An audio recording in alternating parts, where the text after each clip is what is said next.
Welcome to the world of daily life stories. Don't forget to like and subscribe so you don't miss new stories. Enjoy listening.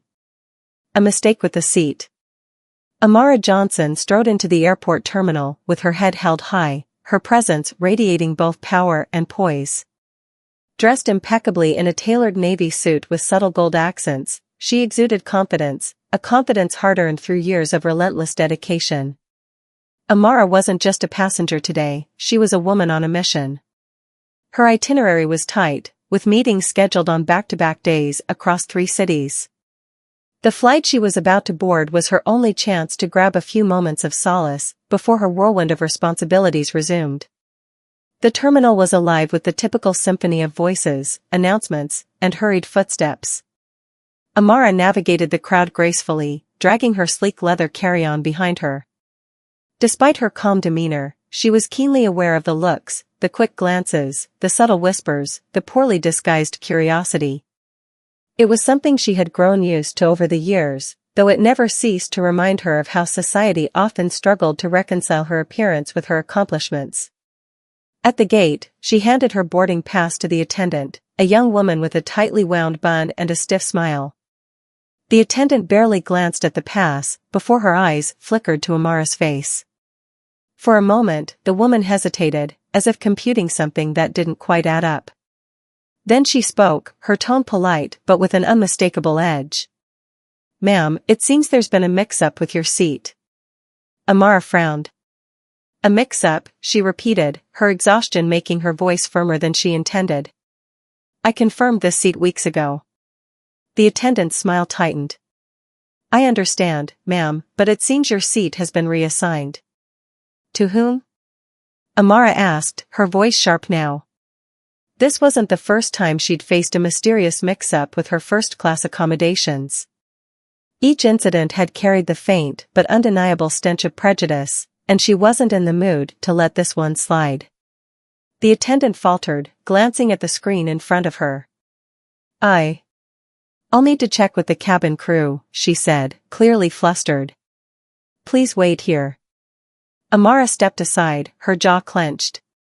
She pulled out her phone, ready to call her assistant to document the issue. Before she could dial, she noticed a man approaching from the jet bridge, a pilot, judging by his crisp uniform. His face was set in an expression that could only be described as irritated. "What seems to be the problem here?" the man asked, addressing the attendant but cutting a brief, disapproving glance at Amara. His name tag read Captain R. Cole. The attendant looked relieved at his arrival. "Captain, there's been an issue with this passenger's seat assignment." Cole turned his gaze to Amara, his expression hardening. "Ma'am, if there's been a mistake, we'll sort it out, but you'll need to step aside for now." "I'm not stepping aside," Amara said, her voice steady. "This is my seat, and I'd like to board." Cole's eyes narrowed. "You need to calm down.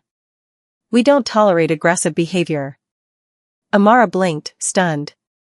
"Aggressive? I haven't raised my voice." "You're holding up the line," Cole said curtly, gesturing toward the small queue that had formed behind her. "Step aside so we can sort this out, or I'll have security assist you." Amara took a deep breath, willing herself to remain composed. "I'm not going anywhere until you explain why my seat has been reassigned." The captain's lips thinned.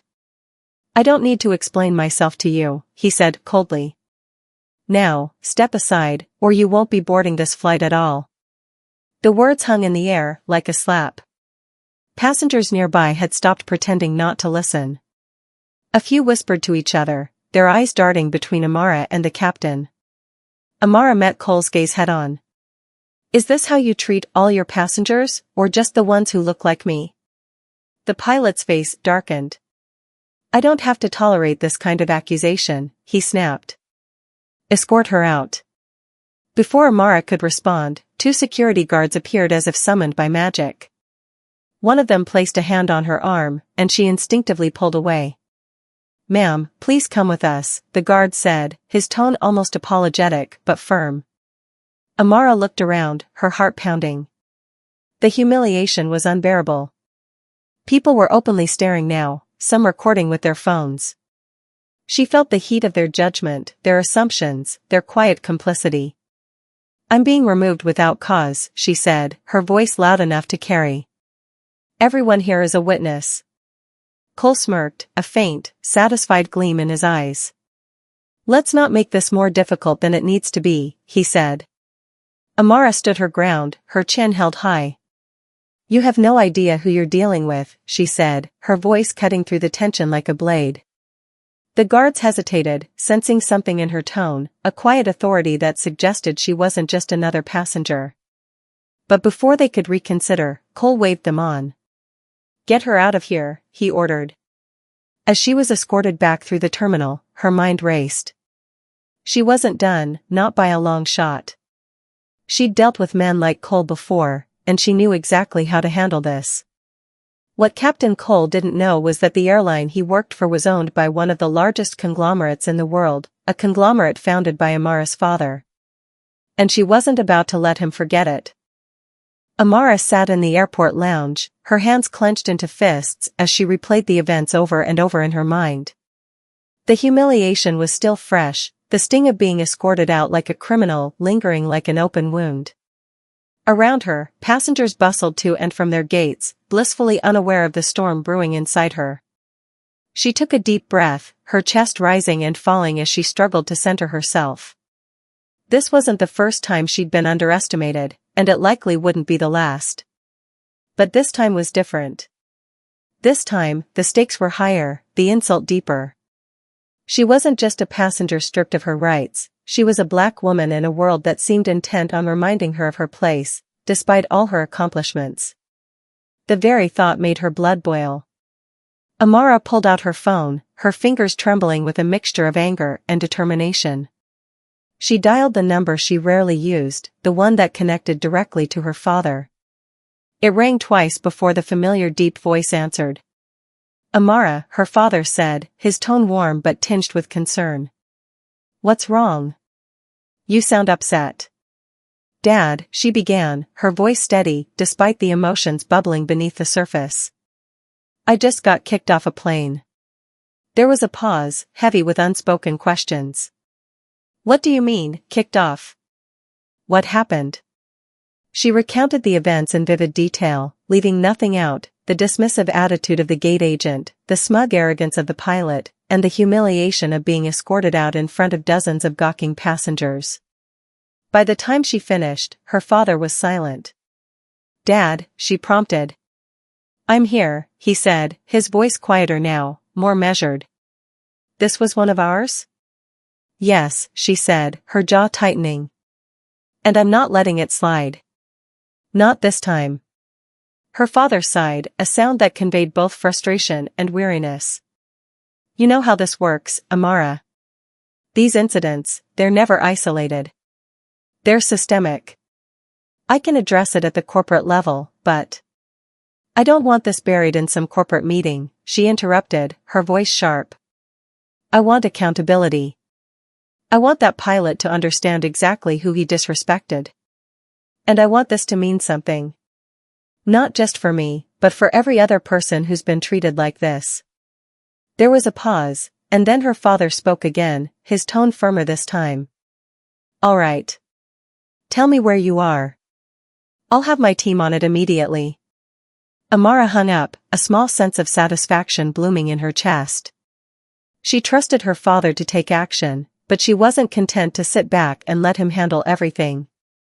She had built her empire on her own terms, and she wasn't about to rely solely on anyone else, not even her father, to fight her battles. Her mind worked quickly, mapping out her next moves. First, she drafted an email to her legal team, outlining the incident in precise detail and requesting that they look into every possible avenue for recourse. Next, she began typing a statement for her social media platforms. She wasn't one to air her grievances publicly, but this was different. This wasn't just about her, it was about a broader issue that demanded attention. She hesitated for a moment, her finger hovering over the post button. Once she put this out into the world, there would be no taking it back. But then she thought of all the people who had endured similar treatment, who didn't have the resources or platform to fight back. With that thought in mind, she hit post. Almost immediately, the response was overwhelming. Comments and messages poured in, some expressing outrage, others sharing their own experiences of discrimination. Within an hour, the post had gone viral, sparking a flurry of media interest. Journalists began reaching out, eager to interview her and shed light on the incident. Amara knew she had struck a nerve, but she also knew that public outrage wouldn't be enough. There needed to be tangible consequences, not just for Captain Cole but for the entire system that allowed individuals like him to operate unchecked. Meanwhile, behind the scenes, her father's team was working swiftly. By the next morning, Amara received a call from her father himself. "We've identified the pilot," he said without preamble. "Richard Cole. He's been with the airline for 12 years. His record is clean, but we're hearing some things from other employees. Complaints about his behavior, mostly from staff of color. Nothing official, though." Amara wasn't surprised. Men like Cole rarely left a paper trail, but their actions spoke volumes to those who had the misfortune of crossing their path. "Then it's time to make it official," she said. "I want a meeting with him." Her father hesitated. "Amara, are you sure that's the best approach? This could get messy." "I'm counting on it," she replied. Within days, the meeting was arranged. It wasn't in some corporate boardroom or sterile HR office. Amara insisted on holding it at the airline's flagship terminal, in the very lounge where she had been humiliated. She wanted Cole to feel the weight of his actions, to see firsthand the fallout of his prejudice. When the day arrived, Amara dressed with purpose, choosing a bold red dress that commanded attention. She walked into the lounge, flanked by her legal team, her presence a statement in itself. Cole was already there, sitting stiffly at a table with a union representative by his side. His smug demeanor was gone, replaced by a veneer of nervousness. "Ms. Johnson," he said, standing awkwardly as she approached. I didn't realize who you were." Amara raised an eyebrow. "Does it matter who I am? Or is it only important now because of my last name?" Cole flushed, his composure faltering. "I never intended to." "To what?" she interrupted, her voice icy. "To humiliate me? To assume I didn't belong? To strip me of my dignity in front of dozens of witnesses?" He opened his mouth to respond, but she held up a hand, silencing him. "Save it. This isn't about your intentions. It's about your actions, and the systemic bias that allowed you to believe they were acceptable." The union representative shifted uncomfortably, but Amara ignored him. She wasn't here to negotiate, she was here to make a point. "Effective immediately, you're suspended pending a full investigation," she continued, her tone unwavering. "And let me be clear, this isn't just about you. This is about every person who's been subjected to the same treatment. This airline is implementing mandatory bias training for all employees, from the ground crew to the C-suite. Policies will be reviewed and overhauled. And you can be certain that this won't be swept under the rug." Cole stared at her, his face pale. I understand. "I hope you do," Amara said, her voice softer now but no less firm. "Because the world is watching. And so am I." With that, she turned and walked away, her heels clicking against the polished floor. The weight that had settled on her shoulders since that fateful day at the gate began to lift.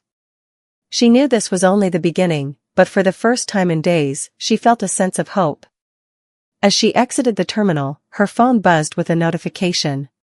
Her social media post had surpassed 10 million views, sparking a global conversation about discrimination in the airline industry. Messages poured in from around the world, from people thanking her for speaking out, for refusing to stay silent. Amara smiled, a small but genuine smile. Change was never easy, but it was always worth fighting for. And fight she would, for herself, for her community, and for the countless others whose voices had been silenced for too long. Amara woke up the morning after the meeting with a mixture of relief and resolve. The confrontation with Captain Cole had been only one step in a much larger battle. The flood of messages she had received, some supportive, others critical, reminded her that the world wasn't neatly divided into allies and adversaries. Even among those who sympathized with her story, there were voices urging her to move on or not make everything about race. She read the messages carefully, noting the patterns in their reasoning. To her, they were a reflection of the deeper struggle she had always faced, the constant demand to justify her right to exist unapologetically in spaces she had earned. But moving on wasn't an option, not yet. The story had gone beyond her personal experience and had become a lightning rod for broader conversations about systemic racism in the airline industry. She knew her next move had to strike a balance between personal vindication and collective progress. Her legal team had been busy. They had already begun assembling evidence, reaching out to current and former employees of the airline who might have had similar experiences. The preliminary findings were damning. Complaints about discriminatory practices, particularly in hiring and promotion, were disturbingly common. Several flight attendants and ground crew members reported instances where passengers of color were treated with suspicion or outright hostility. The stories painted a picture of an industry steeped in unspoken biases, where professionalism often served as a thin veneer for prejudice. Amara knew she needed to amplify these voices. Her next step was to organize a press conference, not just to share her story, but to give others a platform to share theirs. She reached out to her extensive network, enlisting the help of civil rights organizations, social justice advocates, and media outlets. The response was immediate and enthusiastic. It seemed the world was ready to hear what she had to say. By the time the day of the press conference arrived, the energy in the room was palpable. The event was held in a grand hall at one of the city's most prominent hotels, its walls adorned with banners proclaiming messages of equality and justice. Rows of cameras lined the back of the room, and journalists filled every available seat. Amara stood behind the podium, a microphone before her, as a sea of faces looked up in anticipation. She took a deep breath, steadying herself. Public speaking wasn't new to her. She had given countless speeches in boardrooms, conferences, and investor meetings, but this was different. This was personal. "Good afternoon," she began, her voice clear and steady. "My name is Amara Johnson. I'm a tech entrepreneur, a philanthropist, a daughter, and, most recently, a passenger who was forcibly removed from a flight without cause. What happened to me was humiliating, unjust, and, unfortunately, far from unique." She paused, letting the weight of her words settle over the room. This isn't just about one pilot or one airline. This is about a system that allows discrimination to go unchecked, that enables people to wield their authority as a weapon against those they perceive as different. It's about the countless passengers who have been made to feel like intruders in spaces they have every right to occupy. Amara's voice grew stronger as she continued. "Today, I'm not here to talk about myself. I'm here to talk about the stories we've gathered, stories from passengers, employees, and industry insiders who have witnessed or experienced the same kind of prejudice I faced. Their voices have been silenced for too long, but not anymore." She gestured to a screen behind her, where a series of testimonials began to play. One by one, individuals shared their experiences: a black flight attendant who was routinely overlooked for promotions, a Latino passenger who was accused of forging his first-class ticket, an Asian American woman who was profiled and searched before boarding. The room was silent, the only sound the occasional click of a camera. When the video ended, Amara returned to the microphone. "These stories aren't isolated incidents. They are part of a pattern we cannot ignore. And today, I'm calling on the airline industry to do better. We demand transparency, accountability, and meaningful change." The room erupted in applause, but Amara wasn't finished. "To that end, I'm launching an initiative called Fly Fair, a non-profit organization dedicated to advocating for equity in the airline industry. Fly Fair will work to provide resources for passengers and employees who experience discrimination, push for policy reforms, and hold airlines accountable for their actions." This is just the beginning. After the press conference, Amara felt a mixture of exhaustion and exhilaration. The media coverage was immediate and extensive, with headlines plastered across major news outlets and hashtags trending on social media. The response was overwhelmingly positive, but there were, of course, detractors. Critics accused her of playing the race card, of being overly dramatic, of seeking attention. Amara ignored them. She had long since learned that progress didn't come without resistance. Behind the scenes, her father's team continued their internal investigation. The findings were even more troubling than Amara had anticipated. It turned out that Captain Cole had been the subject of multiple informal complaints, not just from passengers, but from his colleagues as well. Though none of the complaints had escalated to official HR actions, they painted a picture of a man whose behavior had long gone unchecked. The airline's leadership was under immense pressure to act, not just because of Amara's high-profile case, but because of the ripple effect it had created. Shareholders were demanding answers, and customers were threatening boycotts. In an emergency board meeting, the CEO announced a sweeping set of reforms, including mandatory diversity and bias training, a revamped complaint process, and a zero-tolerance policy for discriminatory behavior. Still, Amara knew these changes, while significant, were only the beginning. FlyFair quickly gained traction, its mission resonating with people across the globe. Donations poured in, and volunteers lined up to help. The organization launched a hotline for passengers to report incidents of discrimination, as well as a legal aid fund to support those seeking justice. Amara threw herself into the work, determined to build something that would outlast her own experience. One day, several weeks after the press conference, Amara received a letter in the mail. It was handwritten, the script neat and deliberate. She opened it, her curiosity piqued. "Ms. Johnson," the letter began. "I'm writing to you not as a pilot or a union member, but as a human being. I want to apologize for my actions that day. There is no excuse for the way I treated you, and I am deeply sorry for the pain I caused. Your courage has forced me to confront my own biases and failings, and for that, I am grateful. I hope one day I can earn your forgiveness." It was signed Richard Cole. Amara read the letter twice, her emotions conflicting. She wasn't ready to forgive him, not yet. But she appreciated the gesture, small though it was. Change, she knew, started with acknowledgement. As the weeks turned into months, Amara's life slowly returned to a new kind of normal. She continued to lead FlyFair while managing her tech company, balancing her dual roles as an entrepreneur and an advocate. The airline industry, though far from perfect, had begun to show signs of progress. Other companies followed the lead of Amara's father's airline, implementing similar reforms and pledging to address systemic issues. Amara knew the road ahead would be long and fraught with challenges. But she also knew she wasn't alone. The movement she had sparked was bigger than her, and it was growing every day. As she looked out at the horizon, she felt a renewed sense of purpose. This wasn't just about one flight or one pilot, it was about changing the narrative, one step at a time. And she was ready. Amara's days became a whirlwind of activity as the momentum of the movement grew. FlyFair had transformed from an idea into a powerful force, and its reach was expanding rapidly. What began as a non-profit to address discrimination in the airline industry now attracted attention from other sectors, hospitality, technology, and even law enforcement, where similar issues persisted. Amara found herself fielding calls from CEOs, civil rights leaders, and policymakers eager to discuss reforms.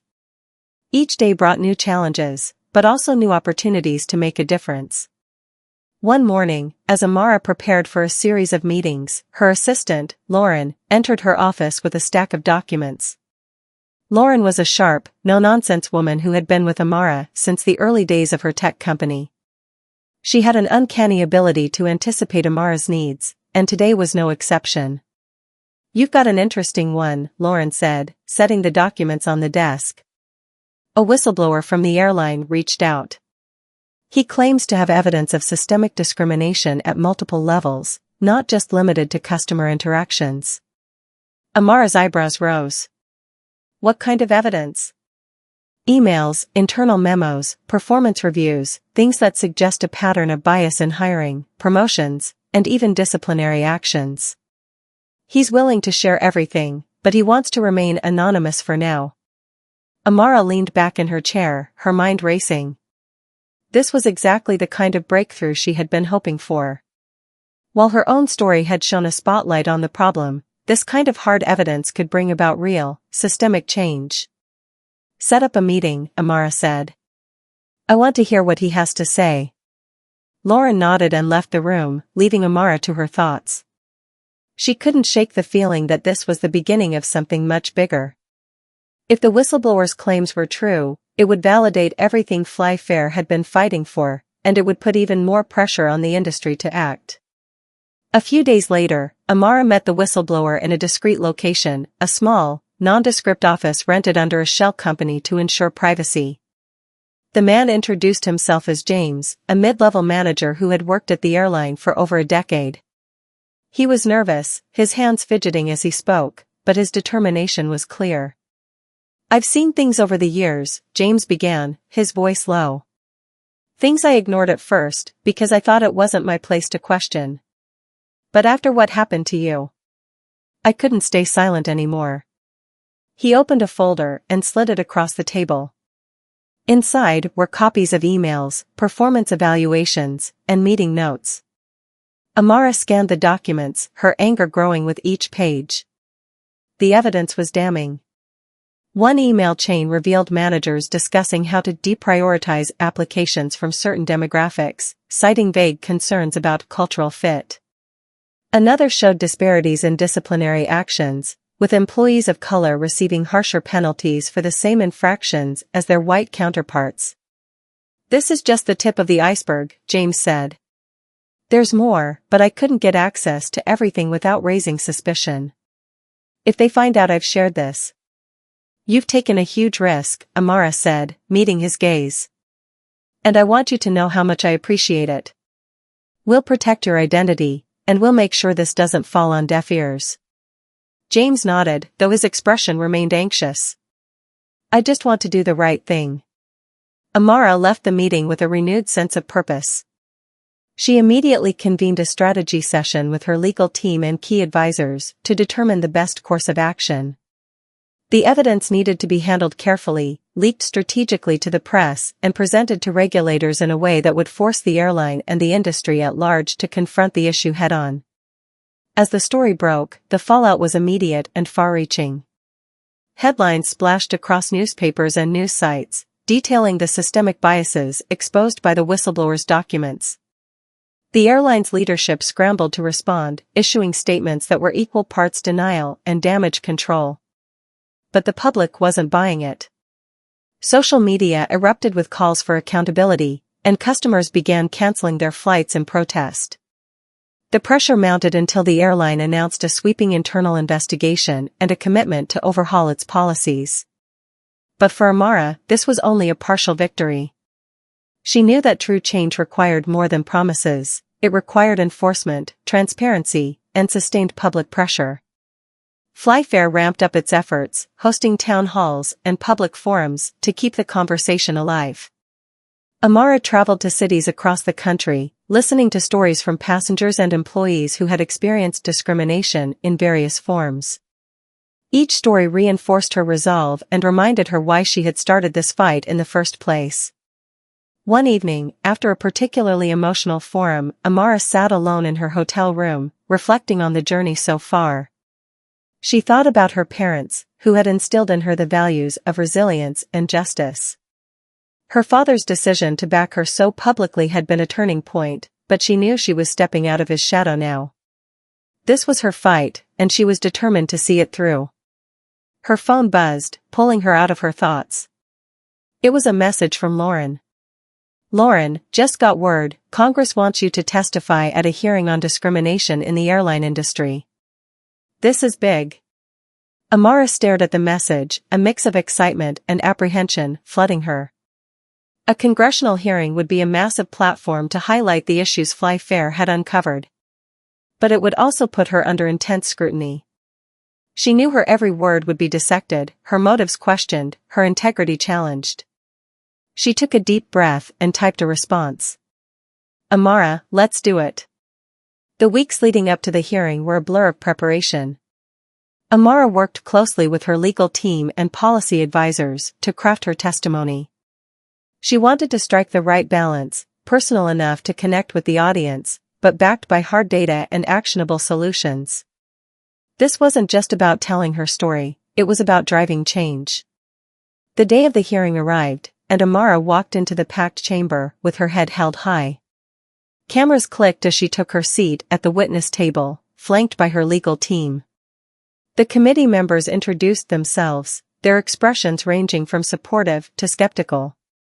Amara had anticipated this. She knew not everyone in the room would be on her side. When it was her turn to speak, she began with a quiet but steady voice. "Thank you for the opportunity to testify today. My name is Amara Johnson, and I am here not just as a passenger who experienced discrimination, but as an advocate for change.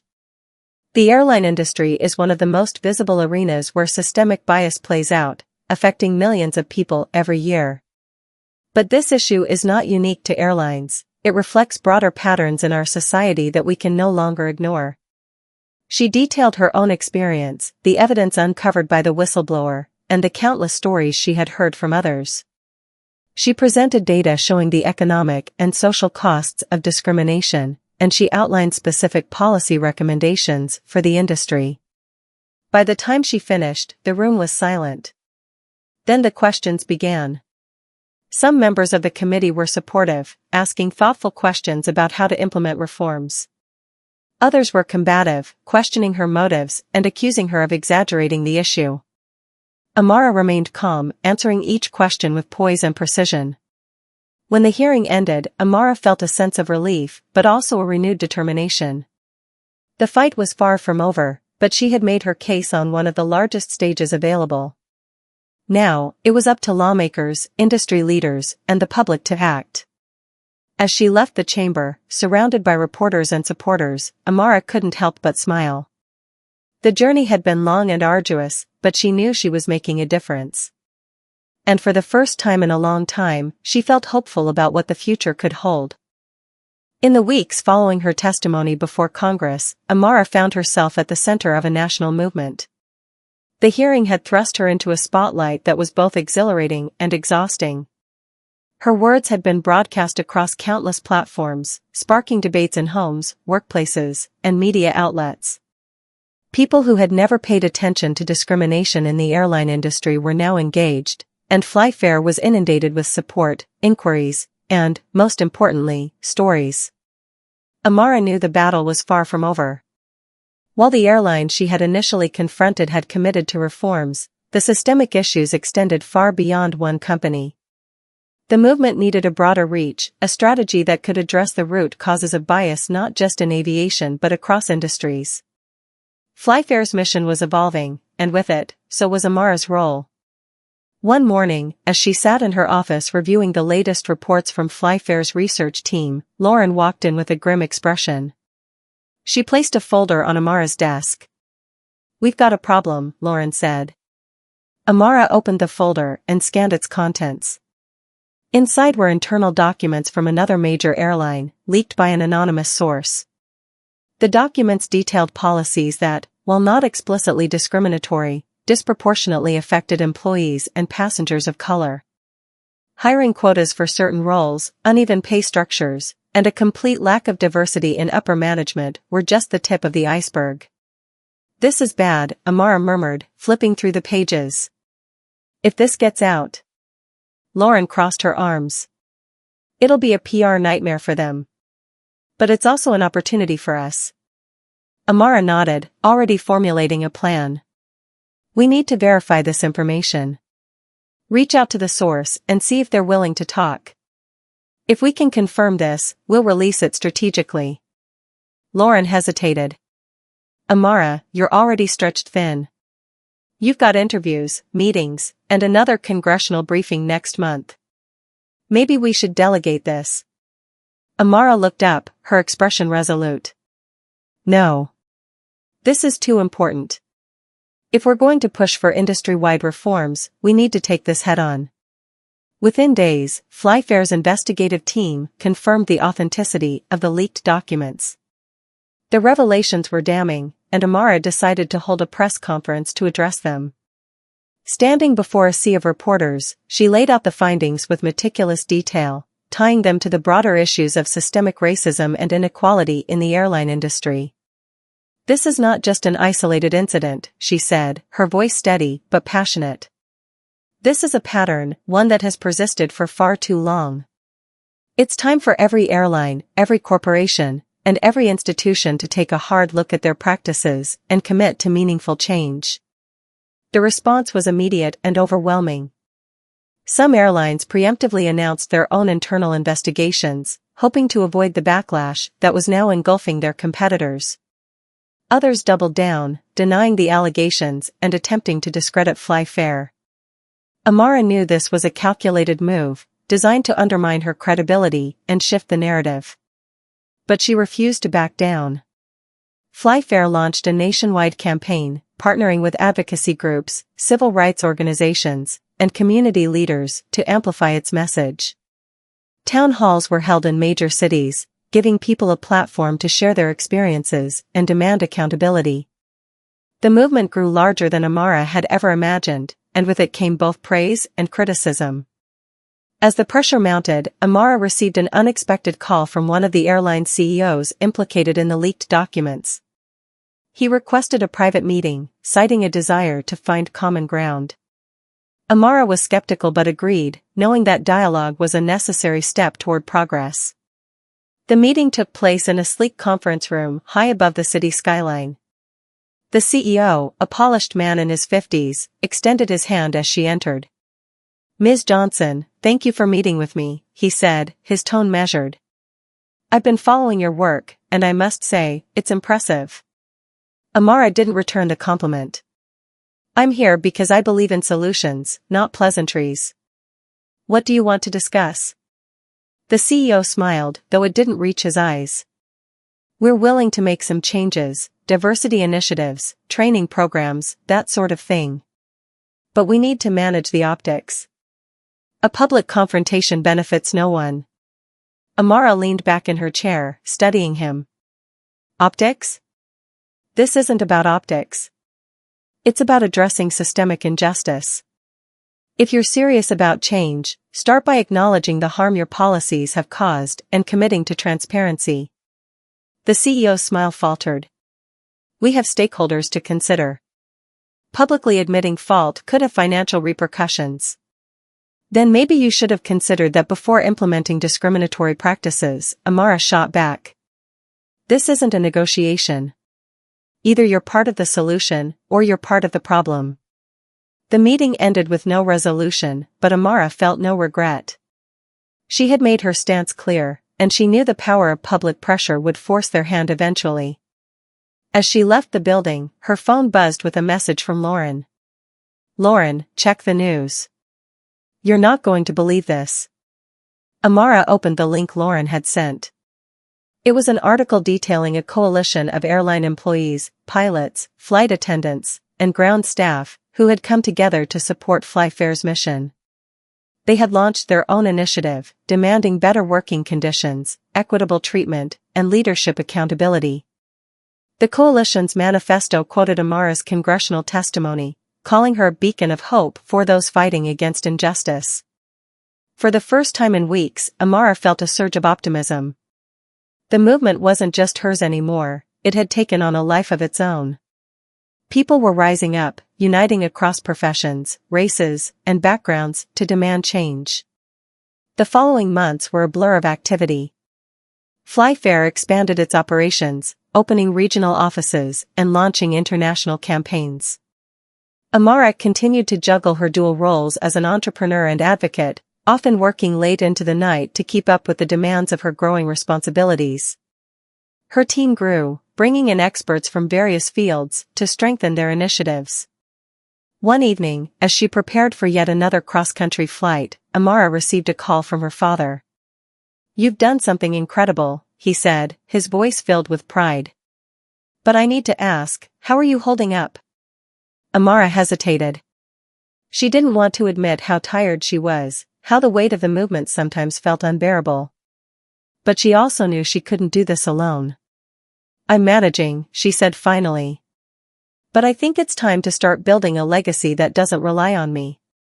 Flyfair needs to outlast all of us. Her father was silent for a moment before replying. Then let's make that happen. With her father's backing, Flyfair established a permanent endowment, ensuring the organization would continue its work for generations. Amara also began mentoring a new generation of leaders, passing on her knowledge and preparing them to carry the torch. By the end of the year, Flyfair had achieved more than Amara had ever dreamed. Airlines across the country had implemented comprehensive reforms, and legislation mandating industry-wide accountability was making its way through Congress. The movement had grown into a global phenomenon, sparking similar initiatives in other industries. As Amara boarded her flight that evening, she couldn't help but reflect on how far she had come. The journey had been exhausting, painful, and fraught with challenges, but it had also been deeply fulfilling. She took her seat in first class, this time without incident, and smiled as the plane lifted off the ground. She had turned her pain into power, her humiliation into hope. And as she gazed out at the horizon, she knew the fight was far from over. But for the first time, she felt certain that the world was changing, and she had been part of that change.